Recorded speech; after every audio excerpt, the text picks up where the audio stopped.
Okay, so today we're here with Dr. Anne-Marie Fine and Dr. Lyn Patrick. And maybe just to start, if you guys want to kind of introduce yourselves to our listeners and tell me a little bit about yourself.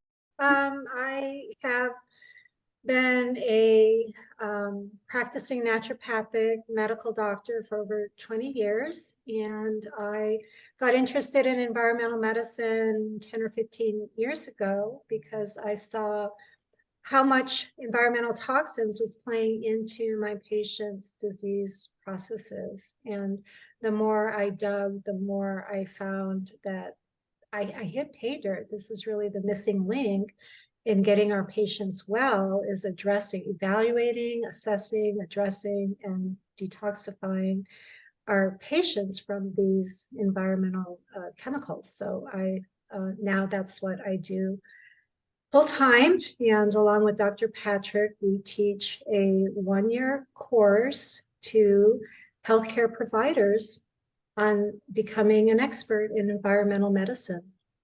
Okay, Dr. Patrick. So my name is Lyn Patrick. I've been a licensed naturopathic physician for 39 years. Can't believe it, but time flies when you're having fun. And I started practicing environmental medicine about 20 years ago because I was not satisfied with the effect or the results that I was getting in my patients who were seeking me out because they were environmentally ill. I was not practicing environmental medicine. I didn't really understand that they were environmentally ill. But when I got postgraduate education in a year-long postgraduate program, I started realizing what I had been blind to because I didn't have that training in my medical school training or in residency or anywhere else. It's very difficult to learn and understand how toxicants make people sick. You basically have to learn it from physicians who are practicing it. So I did, and the veil was removed from my eyes, and I started realizing what makes people sick in a way that I'd never realized it before. So fast forward 20 years, I teach environmental medicine in a postgraduate fellowship program through George Washington Medical School called the Metabolic Medicine Institute, and travel and teach quite a bit, both globally and here in the United States. And my audiences are primarily medical doctors, but also can include other healthcare professionals like naturopathic physicians. And other allied health professionals. I think that we are in a time right now, and I include East Palestine in that, where everyone, including the general public, is waking up to the fact that we are being made sick by our environment, and it is not the rare patient or the rare individual that has a body burden, it is everyone. And that we have to, in order to save medicine, we have to be able to utilize our clinical skills in understanding and documenting how people are exposed to environmental pollutants. So that's basically become my life purpose. And that's what I do with Dr. Fine, is I teach physicians environmental medicine, but we also do some things for the public as well. Okay, maybe you guys tell me a little bit about your current endeavor that you guys have together. Environmental Medicine Education International, EMEI, EMEIglobal.com.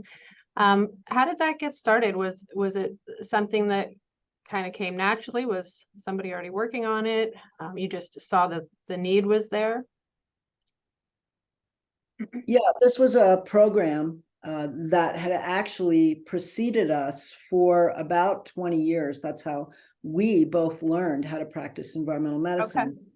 Through another physician who'd been teaching this as a year-long postgraduate program. He left us suddenly, passed away in 2019, and we were asked to take that program over and became the directors of the program. We have adjunct faculty in our program, brilliant, wonderful MDs and NDs who have contributed to the field of environmental medicine and are leading the field clinically in terms of treating very sick mold patients, as well as patients who've been exposed to other environmental toxicants. Okay, so kind of just you guys came up the program and now are heading. That's right. That's awesome. Yeah, and I started teaching with our predecessor, Dr. Walter Crinian, back in the early 2000s because I was specializing in metal toxicology. And so I jumped into the program early on to add that portion of it. And Dr. Fine, because she has an expertise in endocrine disruption and persistent organic pollutants as well. I think she has done some guest lecturing too. So yeah, we were both actively involved before we took over the program in 2019. Awesome. Okay. I guess that leads us right into, I mean, you guys have the background in and what is making us sick that's in our environment. I'm curious to hear, you know, when we're gathered here today to talk about East Palestine, so I'm curious to hear what your initial reaction was when you first heard that, you know, that the train derailed or that they were going to burn all of this vinyl chloride and whatever's there. You know, what was your initial reaction and what were your thoughts? Well, initially I didn't even hear about it until several days have passed, and there was not very much media coverage over it. But the minute I saw what had happened, it was just, you know, like this big uh-oh. I didn't think people really knew what was happening because it really wasn't described very transparently in the media.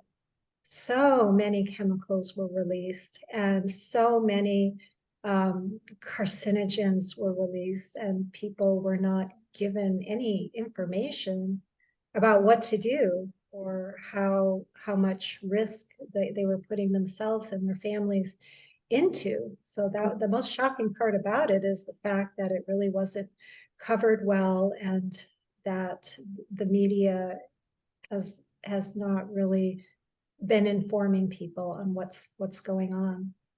I'm guessing with your backgrounds and your knowledge and what you've been doing for the last several decades that you probably had a different reaction and understanding of what this meant for the general public versus what somebody just hearing about it.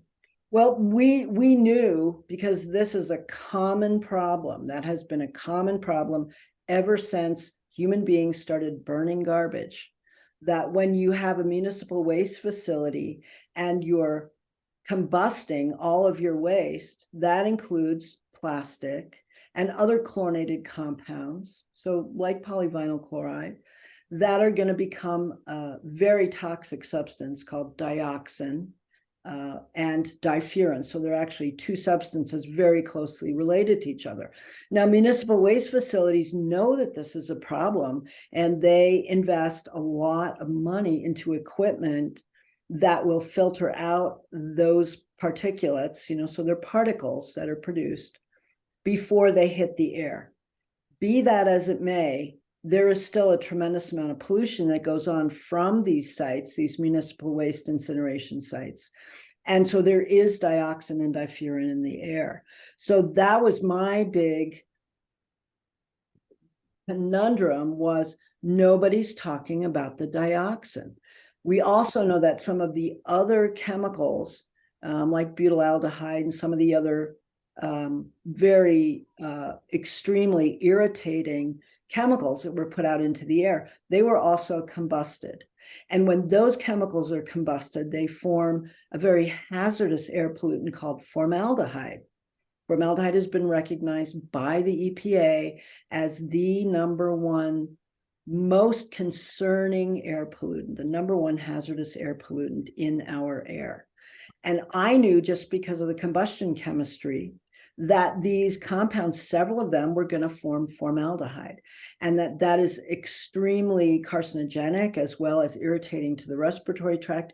No one was talking about that. The EPA did not talk about it. Norfolk Southern certainly didn't talk about it.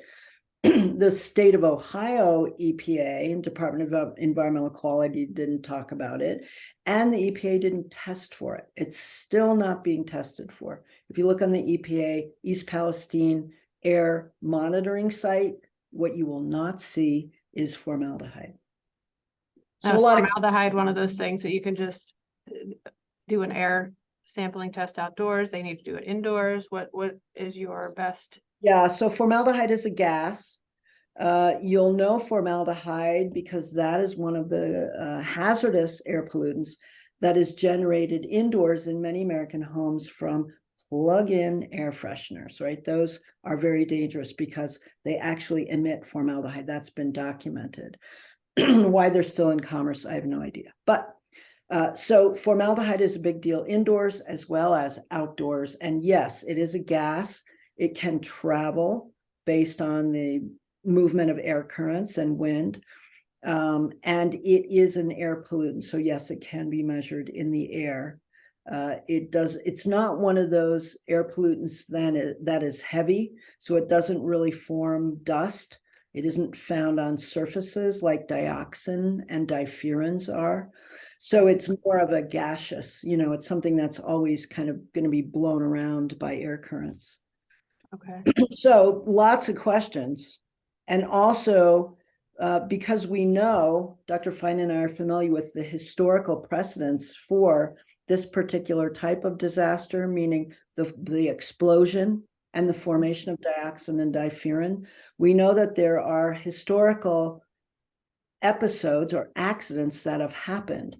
None of them have involved this much potential dioxin exposure, right? And anywhere between, depending on which Associated Press source you follow, anywhere between 100,000 and 900,000 gallons of vinyl chloride were combusted.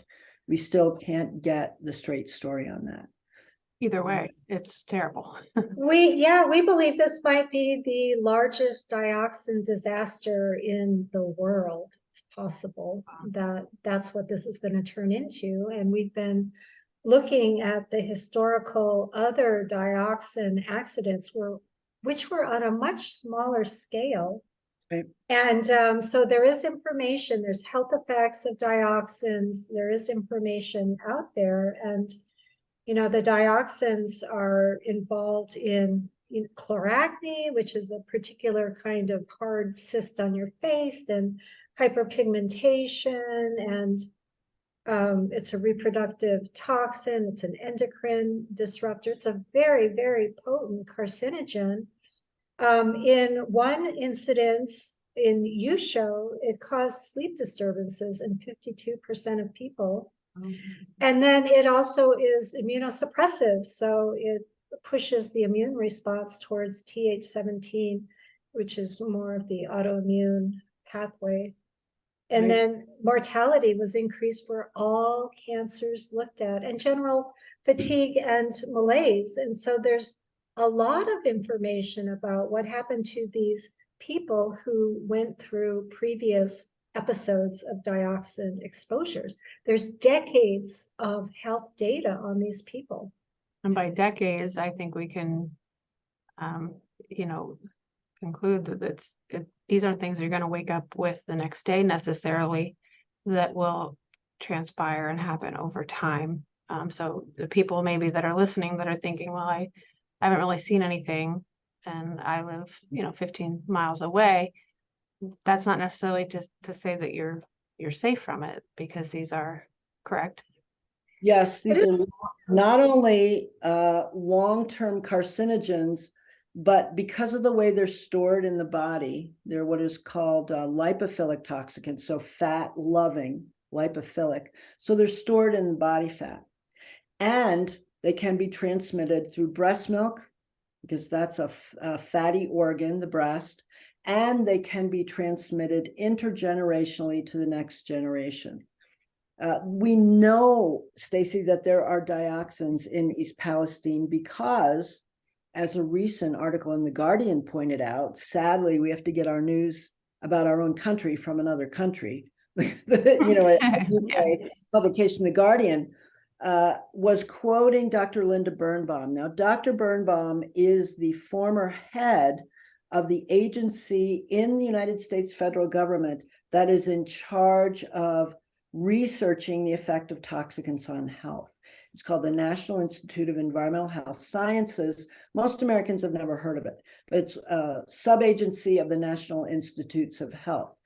And Dr. Birnbaum confirmed that there was in the soil of East Palestine, we know this because the soil had to be tested before it was accepted by a municipal landfill in Indiana, that there was the equivalent of 700 parts per trillion of dioxin in East Palestine soil. Now, that doesn't sound like very much, right? 1 part per trillion, but the toxicity of dioxin occurs at very low levels. The Environmental Protection Agency has recognized the cancer risk threshold. So the point at which cancer risk occurs is as little as 3.7 parts per trillion. And they found 700 parts per trillion in that soil in East Palestine. Wow. And it's called a toxic equivalence, which I won't go into, but there's a mathematical formula to figure out how toxic dioxin is, because there are 75 different chemical structures that are called dioxin. So you add them all up and you get this equivalence.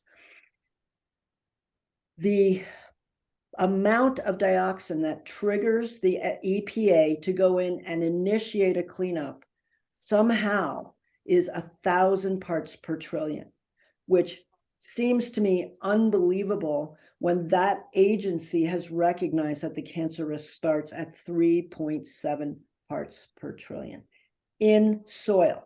We're not talking about in the air. This is all in the dirt, right? In the dirt of East Palestine. And other states like California, they recognize that when you get to 50 parts per trillion, that triggers a cleanup. Same thing in Michigan, 90 parts per trillion will trigger a cleanup. So there is a huge disparity in both our state governments and our federal governments of being able and willing to actually deal with this carcinogen. You know, we know how bad this is from Love Canal. You know, Love Canal, New York, one of the first major incidents or disasters that happened in a neighborhood outside of Buffalo, New York, and Times Beach, Missouri, which no longer exists. The entire town was disappeared. Literally, everybody was evacuated as a result of having much lower levels of dioxin in their soil. That was going to be my next question, was how comparatively, you know, we've talked about there are other instances of exposure and disasters that have kind of involved these types of chemicals, but maybe for the listeners who aren't really familiar with those, maybe you could put it into perspective, like, you know, what they found there and what they did and what we see here with the comparison of. So Love Canal, New York, was a suburb that was built on top of a toxic waste dump. Love Canal, big hole in the ground that was built as a canal, never got used as a canal. And so they ended up using it as a waste dump for toxic barrels full of toxic chemicals, many, many different chemicals, but dioxin is the one that stands out. Those barrels literally, as the soil got wetter and wetter, literally started rising and breaking through into the backyards of the very concerned inhabitants of Love Canal. There's a very long story to this, and every American really should know this, because this is a very important part of our history. Louise Gibbs, one of the moms, who now has become famous as a result of Love Canal, started a neighborhood group to investigate this. We learned about Love Canal from the cancers that the children at Love Canal got, right? That's what happened, is the kids started getting a variety of different cancers. And because of this cluster, because they were so close together, the moms started becoming concerned. And they, through their own action and bringing in a couple of very brave physicians, who I know both of them, we know both of them personally. They were kind of two of the pioneers of environmental medicine physicians in the United States. This group actually forced the government and the EPA to take action and evacuate them. And so now it's a great big empty piece of ground. that no one can live on. But the levels of dioxin, which I think is your question, were much lower, 20 times lower than they are in the soil in East Palestine. And do you have any information, Dr. Fine, on the soil in Times Beach, Missouri? I don't, nor do I have it for Serveso, Italy, but I can talk about Serveso, Italy, because it was a little bit different in that, unlike Love Canal in Times Beach, Missouri, they did not disappear the town or really do anything. What they did do, well, basically, let me just start with what happened. There was a chemical plant there that was manufacturing an intermediate for cosmetics and pharmaceutical drugs, and it exploded and it produced, they did quantify it, it was just a few kilos of, or kilograms of dioxin. And what they did evacuate just sort of temporarily, but then they had everybody come back, and then they took samples of their blood for dioxins and they stored them. And then for the next 40 plus years, they did health checks on these people to see what was happening to them and how it correlated to how much dioxin was in their blood. And to your point, Stacy, about these things don't happen immediately, in the first few weeks after this explosion, the only thing they really saw were children presenting with chloracne. So there are pictures of that on the internet, children presenting with chloracne. And then what they did is they noticed over 40 plus years, it's in the published literature, they noticed a decline in fertility, an increase in cancers, a strong increase in endometriosis for the women, and the health effects have been shown to be transgenerational, because some of the pregnant moms that were in that disaster were followed as well. So maybe you could talk to me a little bit about what exactly that means, you know, for the listeners who are trying to figure out, well, how do you mean that that's going to be transgenerational? You know, when we talk about that it can affect future generations, maybe you could kind of walk listeners through that, how that happens, you know, genetically. There are some chemicals that in a future generation, either in the children or the grandchildren, they may not themselves have direct exposure to that chemical, but they still have the bad result. And I'm thinking of DES, diethylstilbestrol, which was a drug given a few decades ago to women in pregnancy.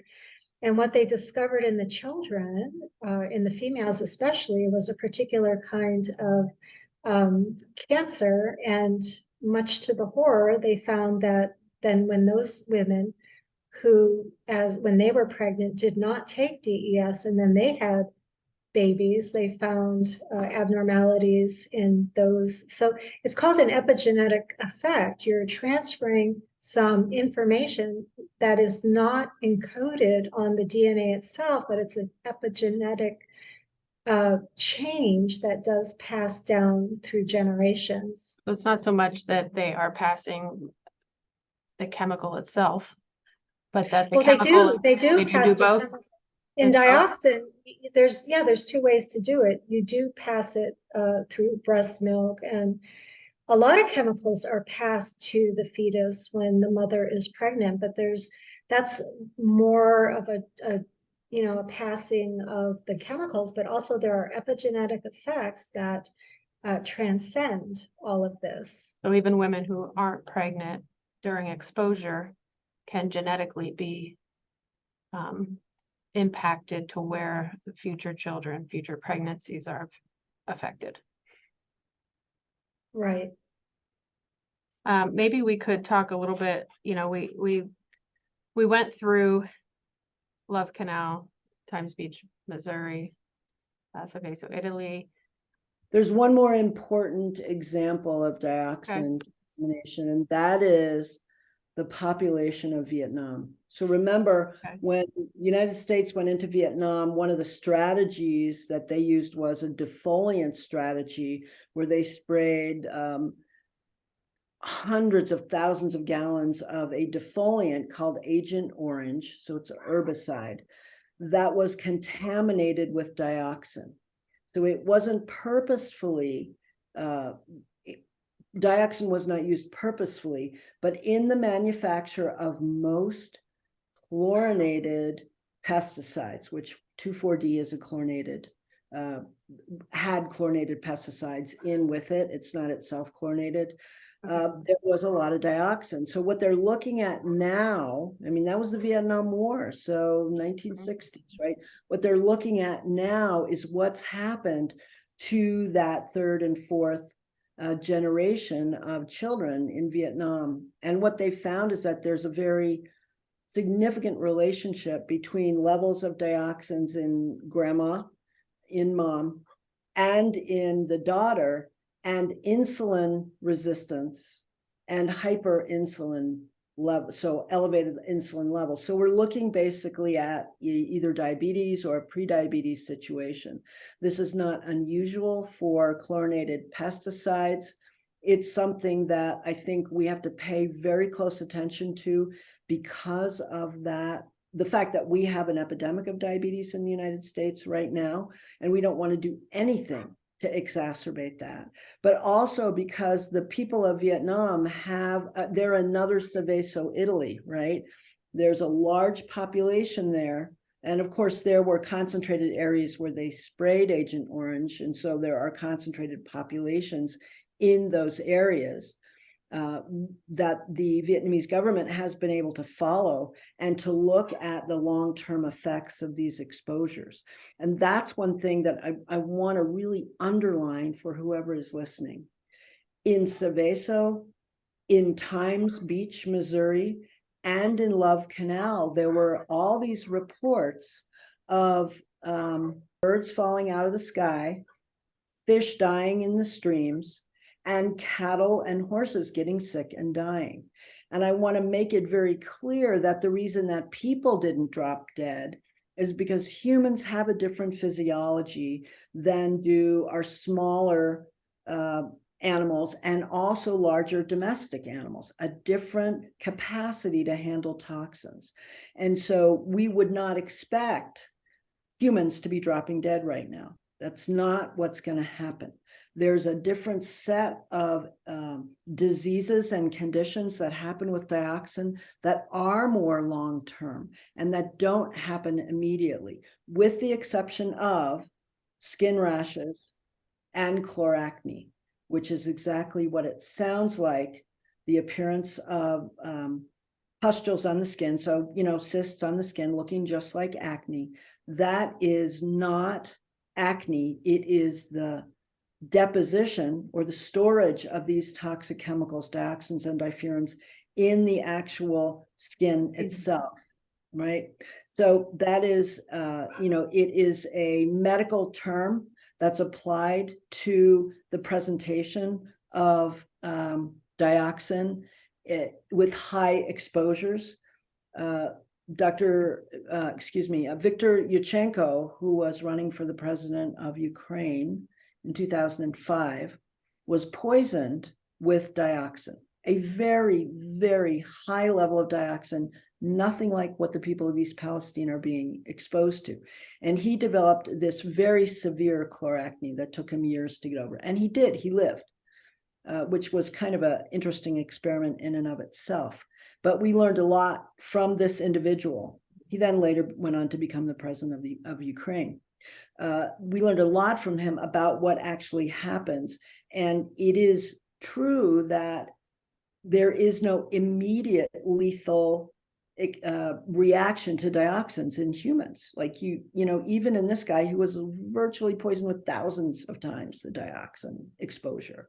But that doesn't mean that people will not then be susceptible to disease, to conditions down the road like cancer.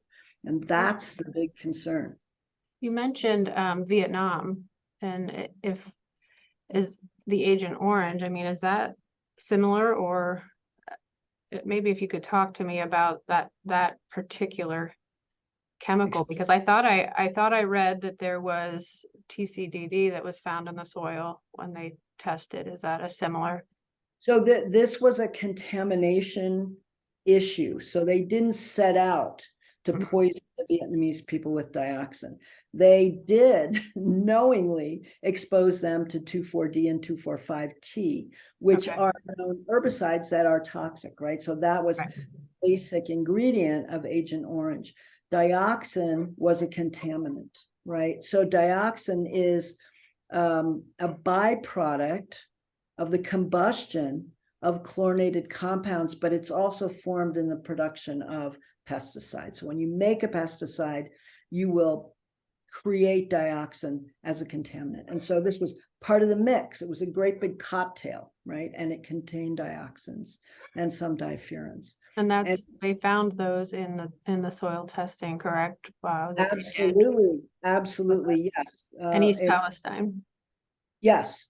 So that was the soil testing that was done from the soil that was removed in East Palestine was 700 parts per trillion of what we call toxic equivalency. And that's, again, that mathematical formula, all the dioxins put together to equal an amount that is considered toxic.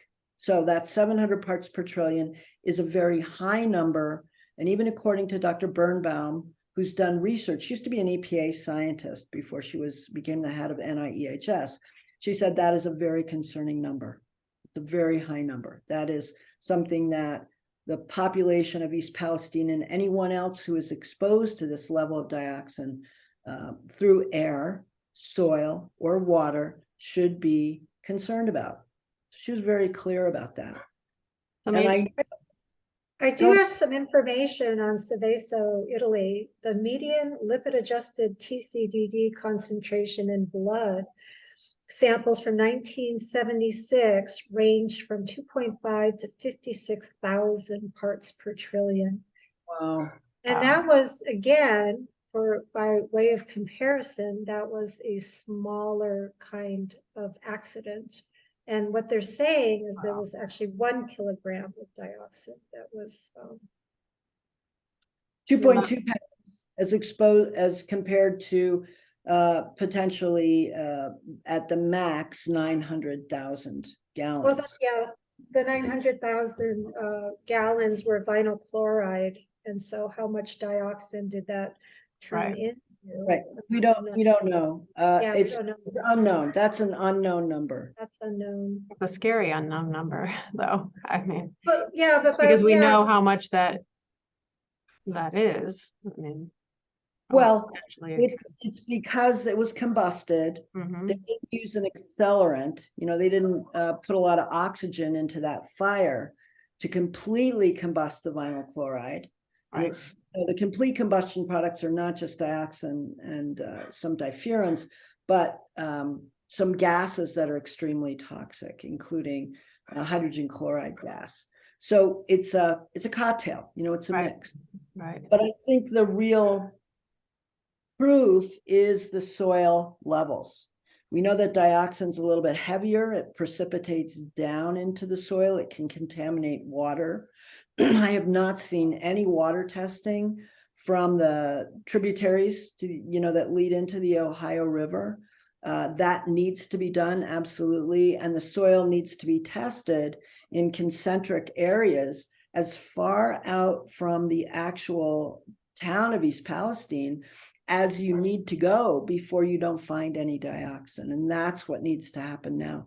I do know that we were on a call yesterday of researchers and scientists, and I do know now that there are 100 environmental advocacy groups that have petitioned the EPA for extensive dioxin testing as a result of this recently found. So I think that one way or the other, that's going to be forthcoming. Somebody's going to do that dioxin, whether it's a group of volunteer environmental advocacy organizations, whether it's the EPA itself, or whether it's Norfolk Southern, which, by the way, there were many scientists that have commented that that's inexcusable to ask the perpetrator, so Yeah. to speak, The responsible party to do the, the responsible party to do Right. the testing. That's really not the way it's supposed to be done. The EPA to do the testing. So right. Maybe too, you know, we have a lot of people that are listening and maybe they're, yeah, I heard about East Palestine, you know, and I kind of watched it a little bit, but I don't live near there, you know, and so maybe they're like, well, am I really impacted? Maybe, you know, we've talked about the actual location of the accident, but you know, how far out and you know, what should people be considering if they're in Pennsylvania, if the other side of Ohio, New York, Kentucky, you know, all these different places. I think Serveso is the best example of that. Dr. Fine, can you talk about the perimeter of dioxin spread for that very small?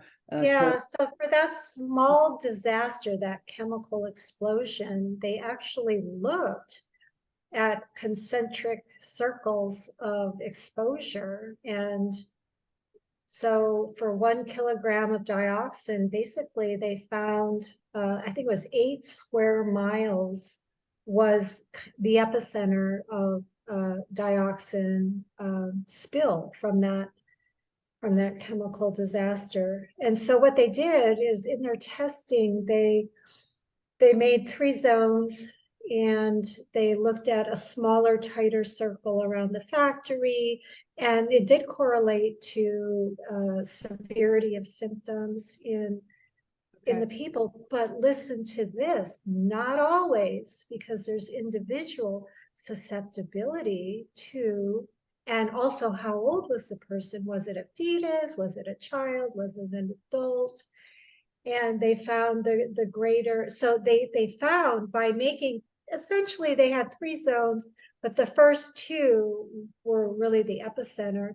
And they found that for the most part, it did speak to the effects of the dioxin on people's health, but it didn't explain it completely. So think about that, 1 kilogram of dioxin, and basically what they looked at was an 8 square mile. Well, think about it, in East Palestine, they evacuated 1 mile. Yeah. For a much, much larger deposition of a huge cloud of dioxin and other chemicals containing plume. Yeah. And so that kind of puts it in perspective. And the other thing that we just don't have the data on is, where did the plume go to? The air modeling for that plume has not been transparent. We're not able to see that, but somebody knows. And the air modeling has been done. And the winds were quite gusty on that day, 40 miles per hour. Mm-hmm. And yeah, I live in Pennsylvania, and I looked to see what the wind was doing in that area around the time when they burned it, and there was 40-mile-an-hour gusts, and it was not your typical wind. It was coming actually right towards my town, which I thought was concerning. And so, I mean, and then it kind of turned clockwise. So I based on just that alone, that kind of should, I feel like, cause everybody to kind of perk up and say, maybe I need to take this a little seriously here. Yeah. Well, Stacy, what we learn in environmental medicine is that air transport of toxicants is extremely effective. So, for example, pesticides that have been sprayed on the continent of Africa, and they've done this through radio labeling so they can identify where they came from, have been found on the eastern coast of the United States.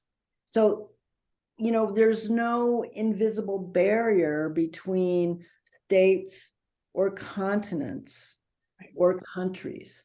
Toxicants will move globally with the air currents and the ocean currents, actually. And so to say that the dioxin did not spread outside of East Palestine is ridiculous, honestly. Yeah. And the only way that we'll get good data is to start looking at soil levels of dioxin now in those concentric circles as far out as you have to go, even if it's all the way up to Canada. You know, and I don't mean to be alarmist, but this was, you know, I think there's about 8 pounds per gallon of vinyl chloride. So, you know, we're talking at thousands and thousands and thousands of times greater volume than we had in that little 2.2 pounds of dioxin that exploded in Serveso, Italy, right? So we have to be honest with ourselves about the potential for dispersion of that dioxin. And the good news, if I can interject with some good news, is that there is one more really important historical accident that we need to talk about. And that is what's known as the Yusho, Y-U-S-H-O, that's Japanese for oil, contamination of rice bran oil in Japan. So there were lots of rice bran oil, this was in the 60s, late 60s, that were contaminated with dioxins and difurans. And out they went off to the store shelves and people consumed them. And by the time the health authorities caught wind of what was going on, all that rice bran oil had already been consumed. And so they had to go out and find everyone who had bought that rice bran oil and test them. And they indeed had high levels of dioxin. Wow. Those individuals are being followed up to today because they are still sick. Now, I don't know, there was a huge range of individual blood levels of dioxin, so I don't want to do any extrapolating or comparing because it was a different way of being exposed through diet, being exposed through soil and air and dust.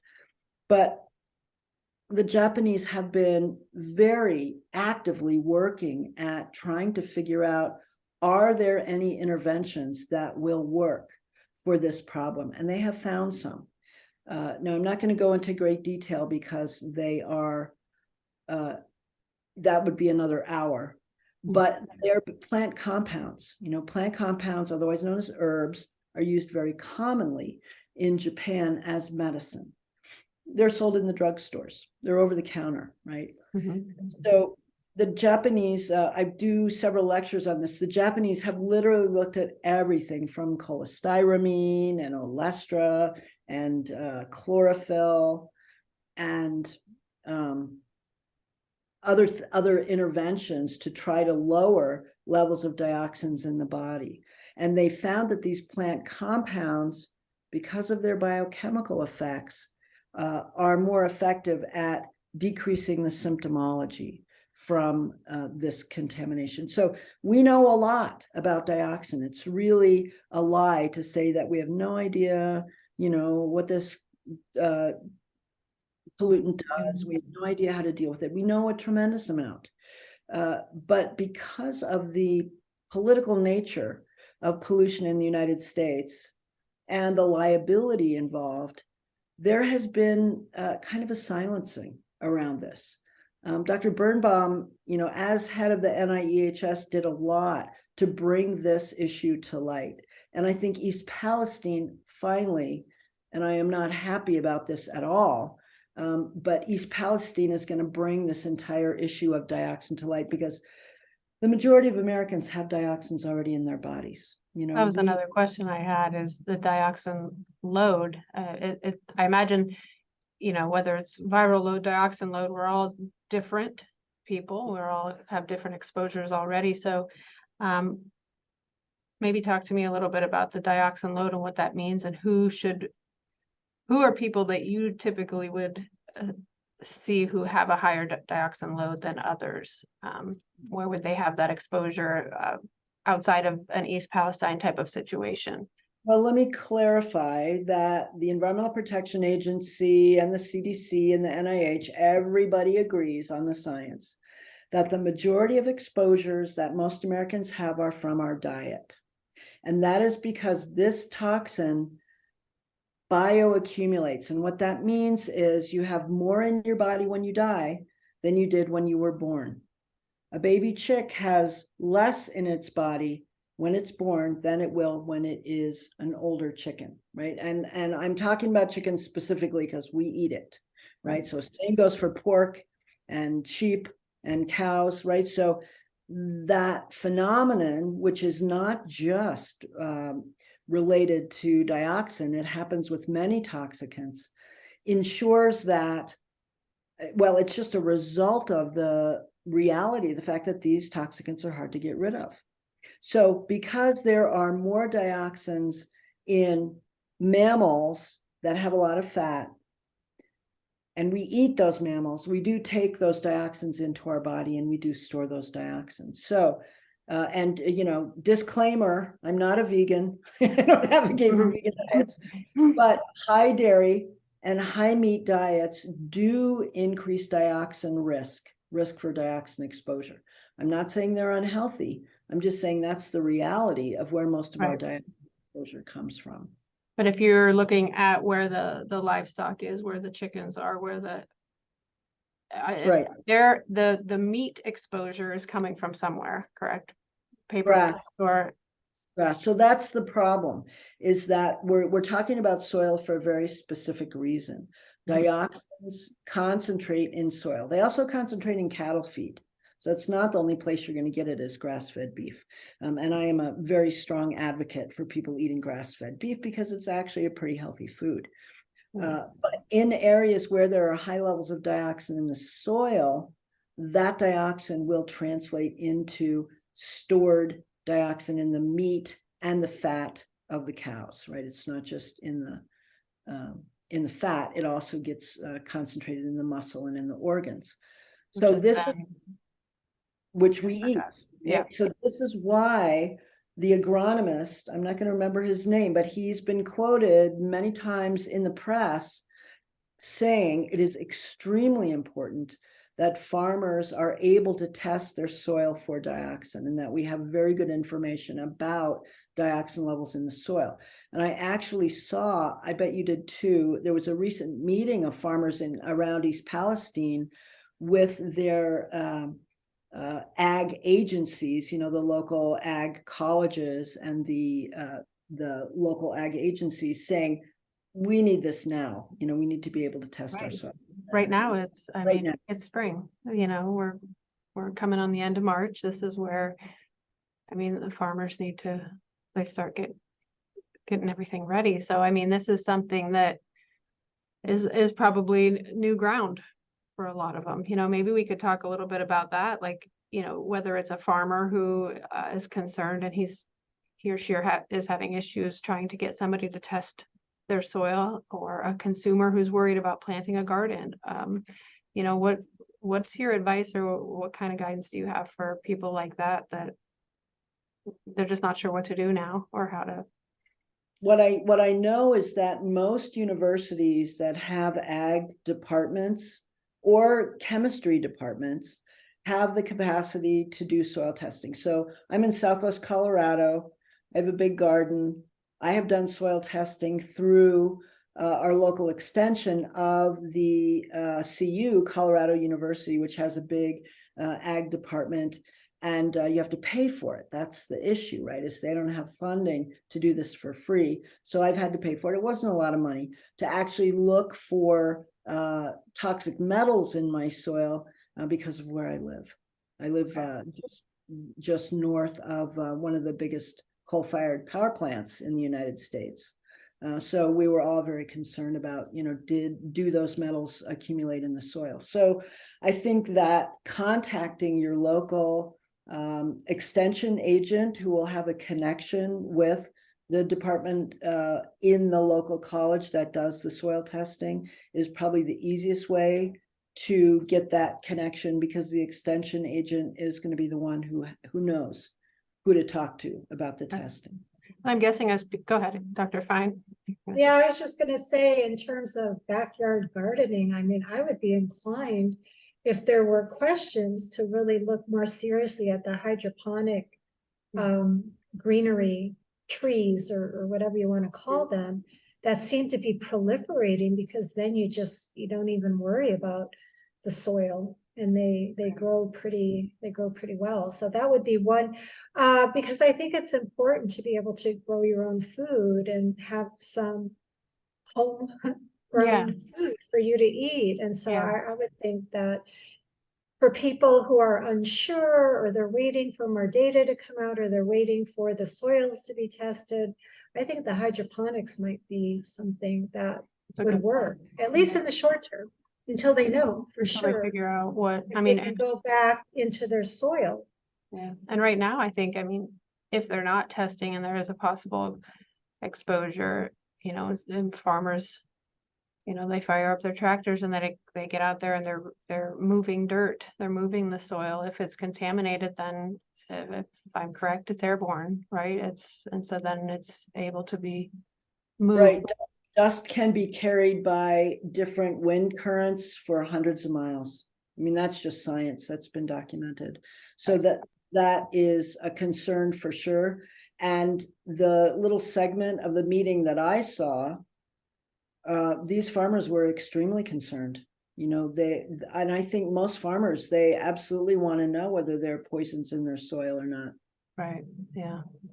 And I mean, people that, like we kind of touched on it earlier, that these health symptoms that they might, if they've been exposed, they're not going to pop up overnight. And maybe even some of them we might think are unrelated. I think Dr. Fine, you and I talked a little bit the other day about the different types of things that can happen with dioxin exposure. And I personally have heard a lot of, you know, different women, Western Pennsylvania, who have had incredibly heavy cycles, menstrual cycles. Some who had, you know, even after a time, maybe a year or so of menopause.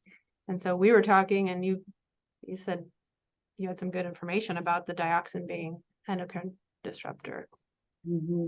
Endocrine disruptor, and that was one piece of information that came out of 40 years of tracking the Serveso, Italy women, was the higher risk for endometriosis. So some of these symptoms maybe that people are experiencing post, you know, East Palestine, and they're maybe within 100 miles. I think that brings up a good point earlier that you said about Italy, the fact that they tested those people immediately. As far as I have heard, maybe I'm wrong, I don't think there's been any testing on the No, there has not been testing for dioxins of the people of East Palestine. What would be the best way if somebody wanted to get tested? Oh, That's an excellent question, because I just called my lab that I use for my patients, and they don't test dioxins at all. There are some research laboratories that I'm in conversation with that are doing clinical testing for dioxins and difurans. One of them is in Europe. One of them is here in the United States. And the problem is that right now they're only taking samples from clinical research studies. So there would need to be a coordinated effort between the people of East Palestine and a local university to coordinate a study. I mean, really, this is what the ATSDR should be doing. Now, let me back up and explain the ATSDR. Agency for Toxic Substances and Disease Registry, that's the acronym ATSDR, is a subset of the CDC, and their job is to actually figure out what toxins do to people, right? So they have a website, they have a huge monograph, it's like 300 pages on the dioxin that is the most toxic. They have been called into East Palestine. It's my understanding that they are now in East Palestine, and it is their job to set up some kind of testing. So I would suggest that people who are interested get a hold of the representative from the ATSDR, who is now supposed to be on site in East Palestine, to ask them if they're doing any testing for blood levels of, there are many noxious substances they need to test for. Dioxin, difuran are just they're the scariest ones because of their known toxicity at low levels of exposure, but they're not the only toxins that the people of East Palestine have been exposed to.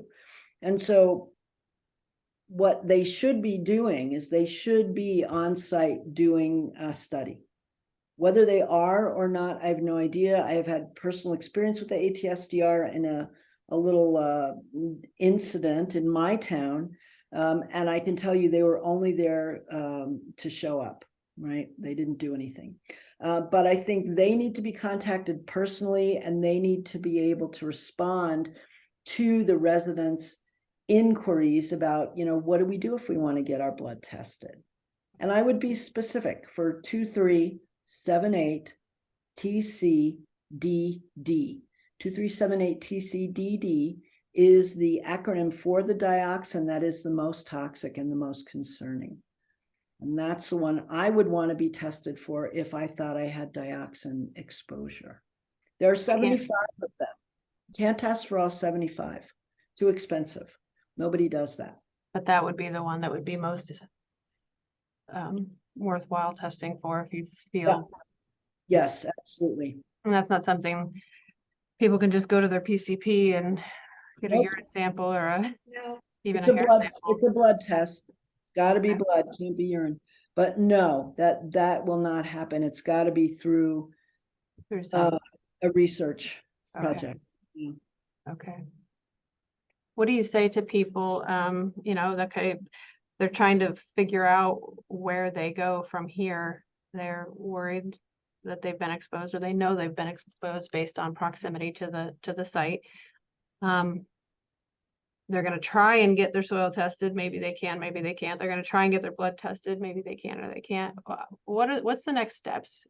Talk to me a little bit maybe about how to start preparing and maybe detoxing the body. You had mentioned herbs and different interventions, but as far as cleaning up your air, your water, you know what I mean? How can these people?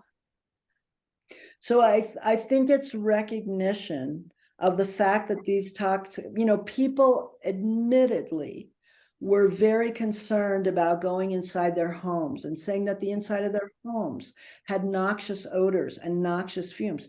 Well, that's because the outdoor air came inside, and the outdoor air that continues to come inside is problematic.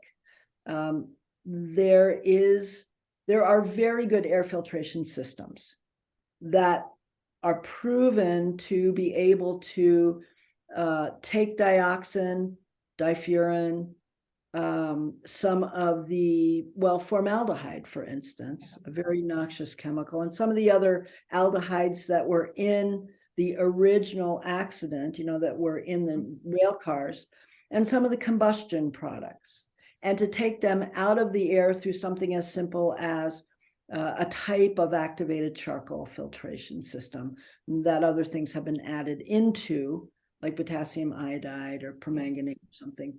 And that, I think, is number one exposure mitigation, right? Before even thinking about taking anything.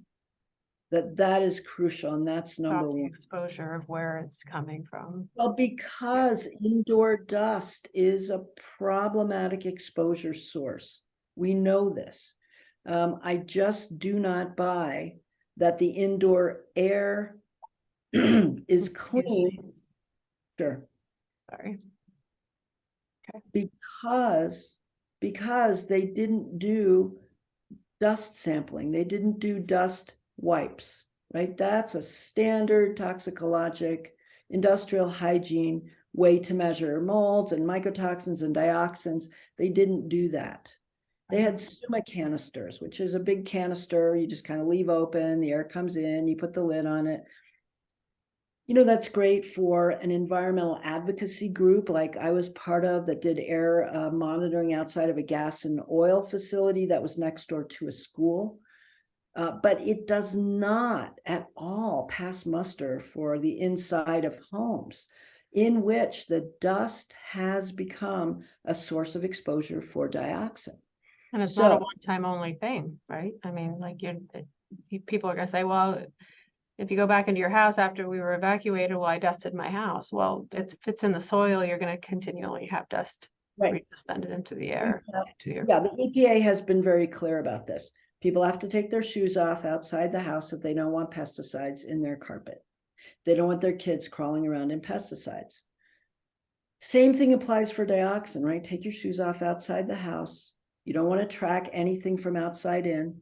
Have good air filtration systems. And then an industrial hygienist that I heard talking early on, this was like the 8th of February, was very clear about the lack of communication around HVAC systems. So heating and air conditioning. You've got a filter in your HVAC system where the air is drawn in and pushed out. And that filter is something that you buy at Home Depot or Lowe's or whatever your big box hardware store is.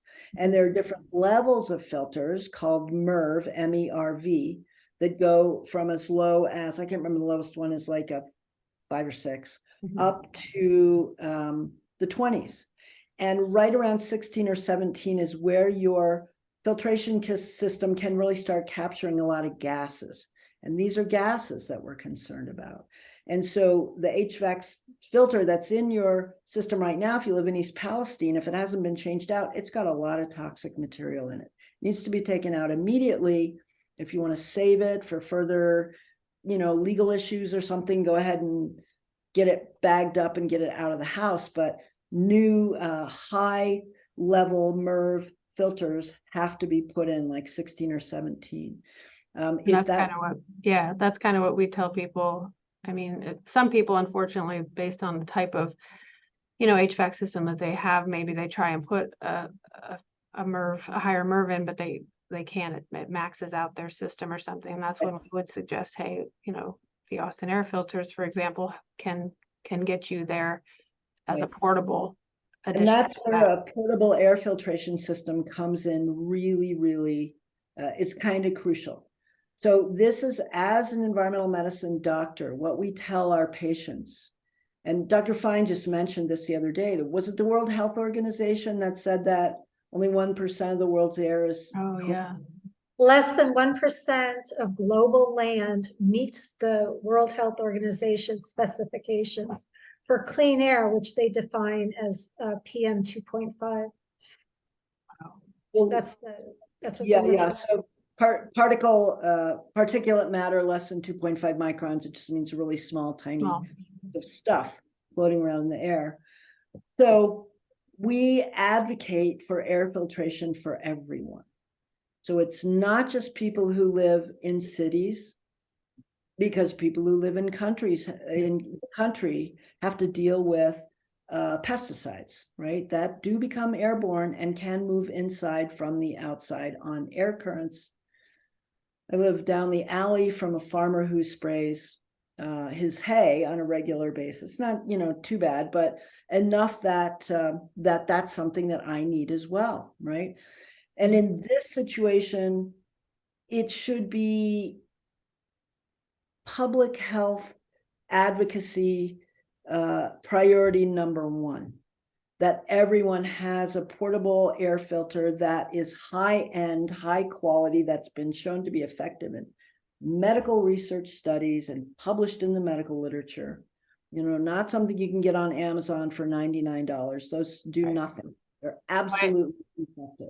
I heard reports recently that the people of East Palestine were being told, to go to Home Depot and get an air purifier, and they'll be reimbursed a percentage. But I thought, what, we know the kind of air purification technology that's needed to get some of these things out. And not only that, it may not have the carbon, the charcoal that is going to be able to remove some of these gaseous things. It may not have the real HEPA. Some of these are HEPA-like or HEPA-type units, or they might use some other filtration technology altogether. But my biggest concern when I heard that was a lot of these are ozone generators. They generate ozone. So when that made me cringe because I'm thinking to myself, okay, you're already exposed to these different chemicals, and then you have an ozone generator that's producing ozone inside the home with all these other things. I mean, it seems like a potpourri of disaster to me. Ozone is an acknowledged, admitted irritant to the lining of the respiratory tract. I know this because I worked with a researcher who was doing work looking at ozone levels on the ground at gas and oil compressor stations. And her concern with those ozone levels were that they were high enough that they could create COPD, chronic obstructive pulmonary disease, in children. Children don't get COPD. But she was concerned that that would start happening in areas, and I'm in the Four Corners area where there are a lot of gas and oil wells, that would start happening as a result of this ground level ozone. Ozone should only be used in a remediation situation where there is nobody in the home. Right. Ozone cleaner is on. It's usually post-fire, when they've got fire damage in the home. And it is, I think, I don't want to say criminal, but it's really sad that these companies are using ozone technologies when they're so irritating to the human respiratory tract. Right. Especially people who are, I mean, they've already been exposed, to some of the most deadly. It's adding insult to injury. Yeah. So I think that was a really lousy recommendation. Yeah, because I mean, you don't know, there was no, as far as I have heard, the reports are just if you go to Home Depot, pick out an air filtration device, and there's no more guidance on what kind. And the fact that they'll pay only a percentage of it. Yeah. And they cause 100% of the problem, but they're only willing to reimburse for a smaller percentage of what they are calling a solution. Who is the reimbursing party? Norfolk Southern? It would have been the responsible party, Norfolk Southern. Responsible party, okay. Well, hopefully people will get educated about air purification systems and understand that those systems, not only do they have what we call in the field of environmental medicine blow-by, which is that they just pull the air around them. Mm-hmm. They don't even necessarily suck the air through the filters, but that they're full of plastic, the plastic off gases, phthalates. Phthalates are problematic, endocrine disrupting chemicals. So they literally do more harm than good. And I mean that honestly. I'm not saying that just to disparage, the companies that make these, but I think they're not effective in any way, shape, or form for reducing the noxious chemical exposure that's happening inside the homes. Dr. Fine, you've talked a lot about plastics, microplastics, and how these types of things can be airborne and how problematic they are. Maybe if you could talk a little bit about specifically how they are endocrine disruptors. Microplastics, yeah, microplastics it's kind of the next wave of toxins that we are going to be hearing a lot more about. We've already talked about plastics and phthalates and BPA and how they're endocrine disruptors. But what's happening is that whenever you have bigger plastics, you get smaller plastics. They flake off, and the sunlight and the wind, if they're in the ocean from detritus, that they just fall off into smaller and smaller pieces, and also in landfills as well. And so these microplastics are also airborne. They're in the water, they're in the air, and they're also in human beings, because the most recent autopsy reports are finding microplastics in every organ they looked at, including the organs of elimination, like the liver and the kidneys. They're also found in the brain and in the blood, and most recently in the placenta. And so we have, it's very alarming, because not only are the monomers and the polymers problematic, but you would not believe how many other chemicals are involved in the production of plastics. vinyl chloride being one of them, which was on the train in East Palestine. But there's also additives and biocides and colorants and flame retardants. And not only that, these little pieces, they can adsorb toxins from the water or the air. And so when they, by the time they get into a human being, they desorb these, a lot of times they're persistent organic pollutants, they desorb into the human body, as well as now you've got that microplastic in your body. Huge problem. Yeah. Huge problem in water and air. Yeah. What would be your recommendation for somebody who's trying to purify their water? What kind, there's so many different types of water purification out there, you know, do they need the reverse osmosis? Can they get a countertop? Do they have to do a whole home, you know? So that's a question that has many different answers. So we'll try and give you as many answers. Well, no, because not everybody can afford a whole house water filtration system. They're Yeah. expensive. You know, They they go are. up to, you know, $5,000. But Mhm. it's most important if you want to prioritize your water filtration to filter your water first. And yes, reverse osmosis is the technology that will clear the most toxins from drinking water. That's the bottom line. Activated charcoal will also do some, but it won't do everything. All of it, yeah. Yeah, so the compromise that I would suggest people think about is an on-the-counter or under-the-counter system that has 3 different cartridges. These are very common. One of those cartridges is going to be activated charcoal. One of those cartridges will be a reverse osmosis type media. And then for people who have fluoridated water and are interested in getting rid of the fluoride from their drinking water, there's also a specific media for that. And sometimes people need 2 of those cartridges because there's no, because of the way fluoride's distributed in the system, some people get more than others, depending on how close they are in the line.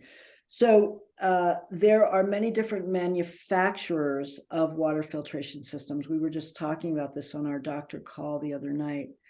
And it's important to understand that many of the things that we want to filter out are very tiny.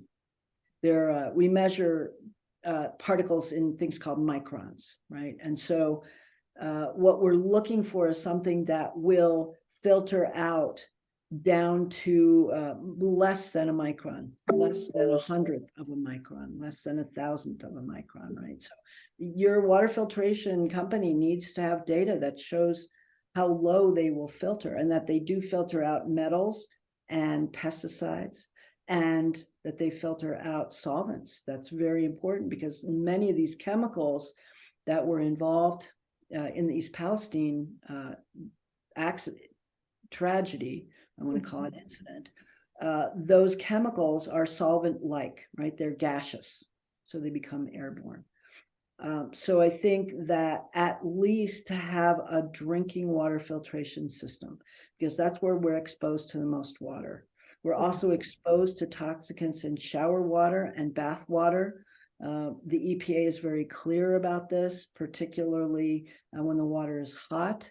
And so having at least, there are very economical filters that attach to the shower head that cost about $50, that do remove pesticides, that do remove solvents, that do remove chlorine, and that do remove metals. So that's another option. And there are filtration systems, even though they're not that efficient, they're little balls that have activated charcoal on them that you can hang on the spout of your tub. And you can use those to filter some of the contaminants, not all of the contaminants, out of your bath water. So those have to be changed out on a fairly regular basis, but those can be somewhat effective, better than nothing. A whole house filtration system is definitely optimal, but again, that's not going to be in everybody's budget. Right. Should be, well, I'm not going to say this. Responsible party involvement, right? Responsible party responsibilities, you know, definitely to protect people from further contamination would certainly include air filtration and water filtration, as well as remediation of the soil in the yard of the home.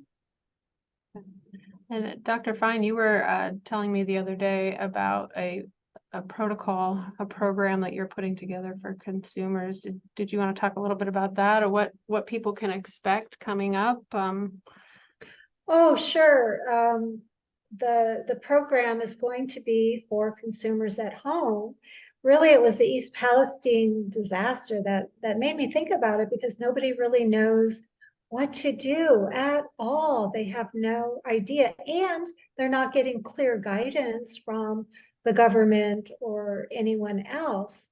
And so the program is going to include chemical disasters, which, by the way, I've been looking at some data on this, and they're not at all rare. And there's a disaster like every other day. If you look at some of the NGOs that are tracking this kind of thing, they're seeing disasters, environmental disasters, or even mini disasters like every other day. But I'm also including wildfires, which are on the rise as well. And that wildfire smoke is very toxic and can travel for hundreds of miles. And then another disaster I'm covering is home fires, because a home fire is basically a small hazmat fire. And you're also getting dioxins when you burn all those things that are plastic in your home. There's about 30, I listed them in the program. There's like about 30 different things in your home made of PVC, polyvinyl chloride.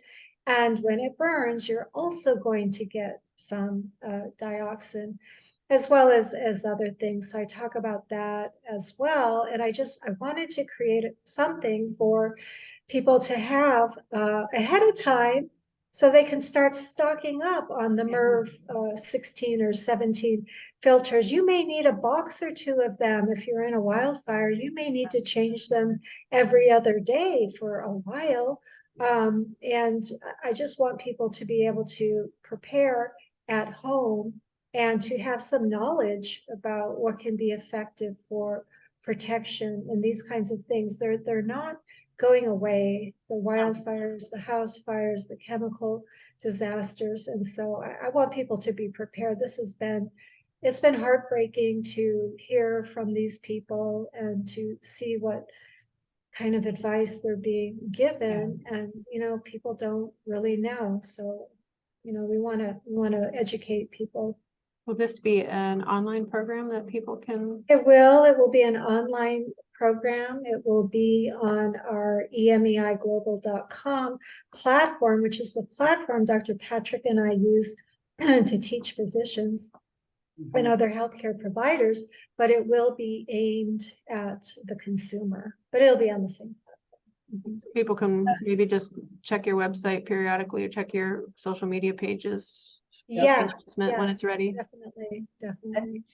Stacy, one other thought that I had while Dr. Fine was speaking is that we don't, and I think we just aren't given the information. We don't realize that 78 million Americans in this country live within 3 miles of a Superfund site. And a Superfund site, for those that have never heard of that, is a site of contamination of the soil, the air, and the water that is bad enough that the Environmental Protection Agency has targeted it for cleanup. And so, sadly, the communication system is broken, and people are not told, especially if they've just moved to a new area, Right. even if they've lived in that area all their lives, that they're living in a Superfund site where the water is contaminated, the air is contaminated, or maybe the soil is contaminated.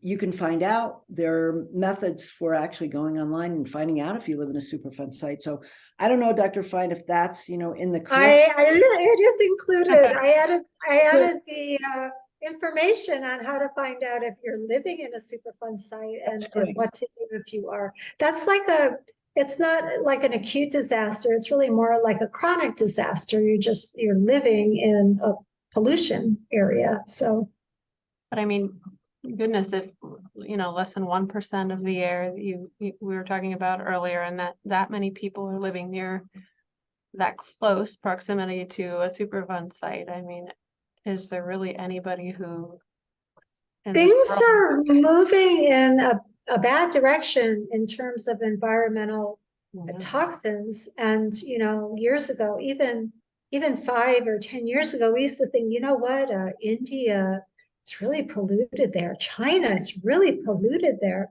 And so when the WHO, they just came out with this study less than a month ago, when they looked around and did a careful monitoring of air quality, less than 1% of the global land meets their standards for PM 2.5.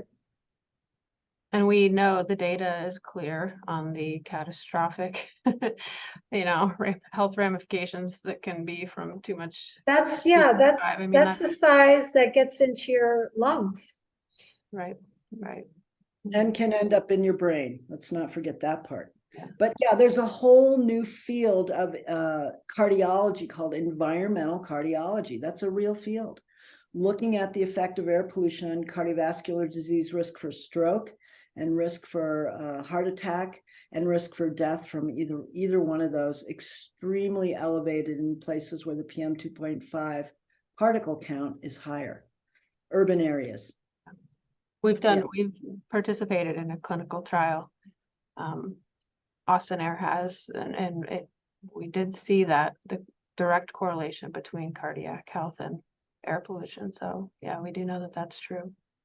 And that's one of the many reasons why ensuring good quality indoor air is something that people have control over. Yeah. And try and really reinforce that. There are a million reasons, and this is only one of them, that they want to take control of the health of their indoor air, because it can manifest in so many ways.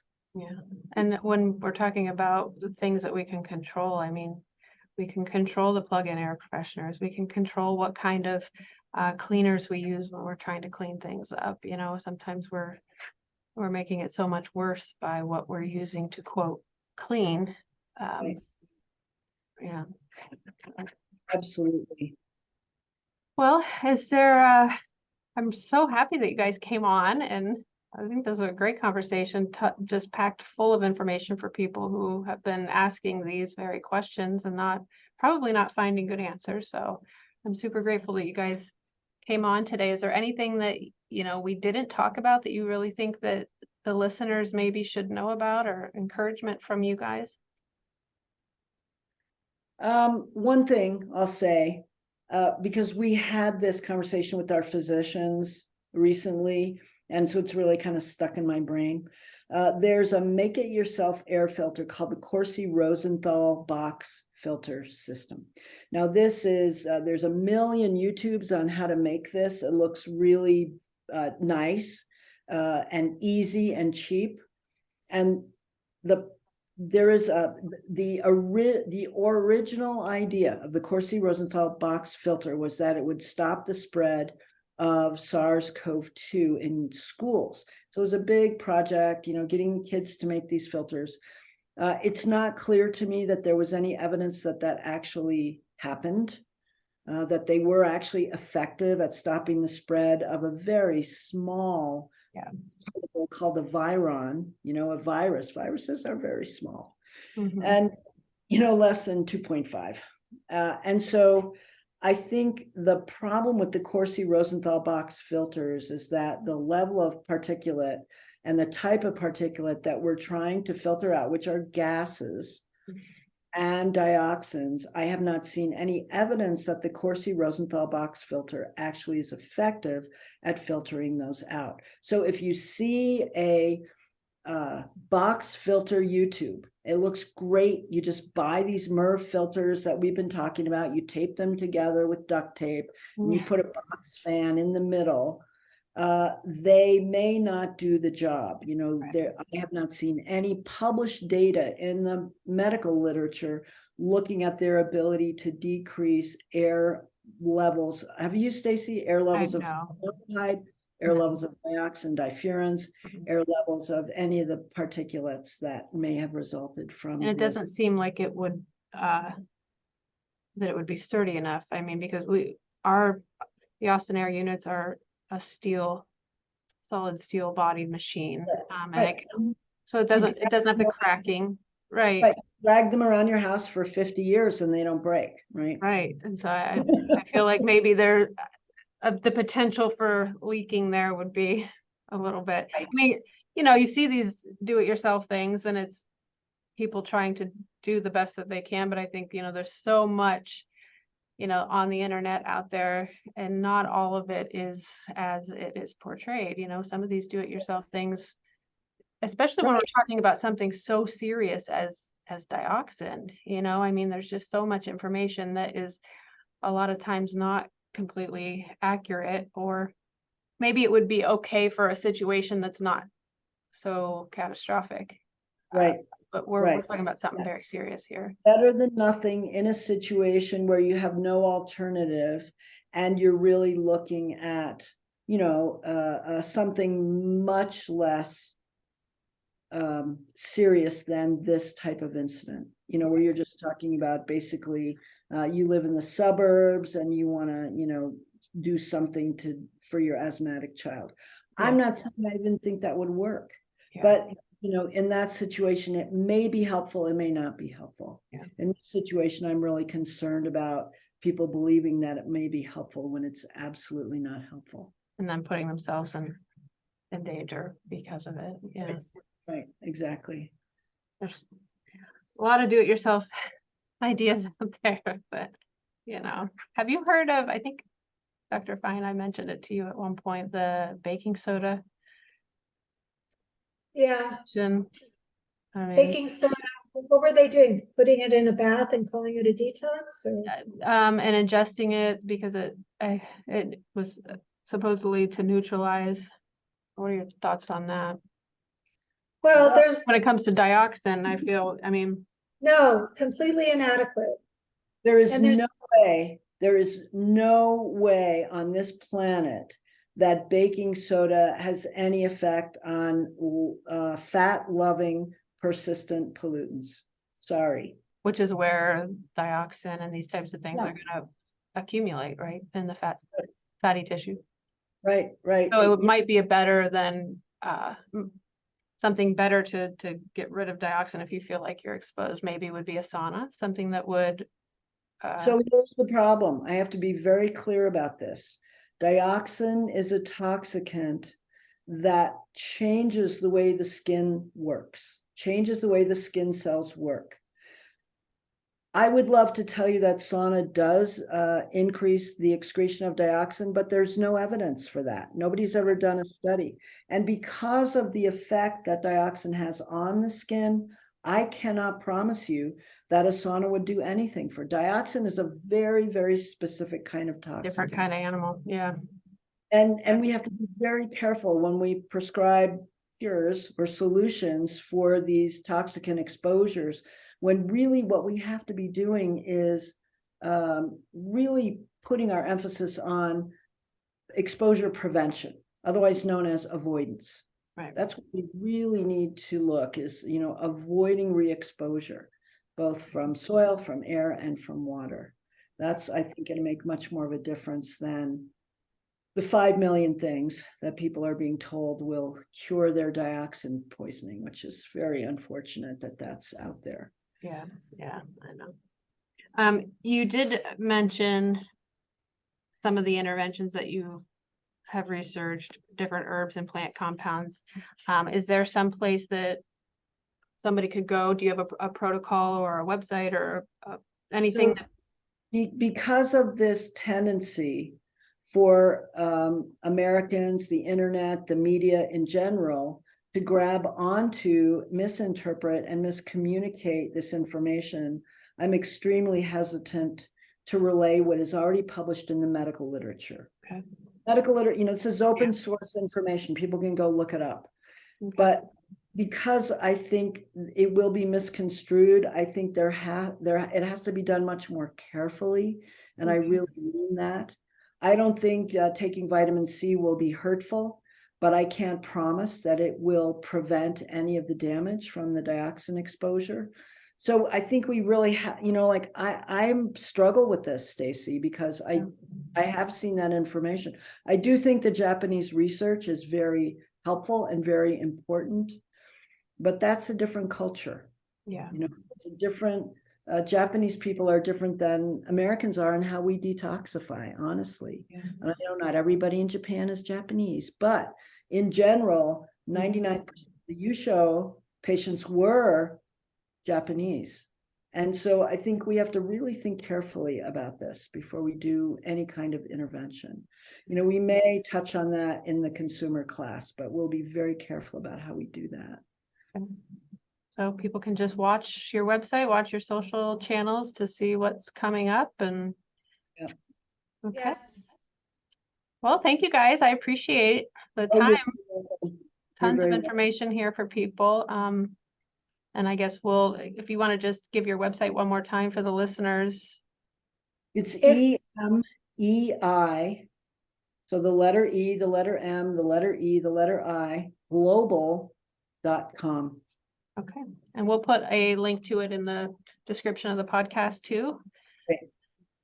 We'll talk to you guys soon. Thank you very much. Take care. Thanks, Stacy. See ya.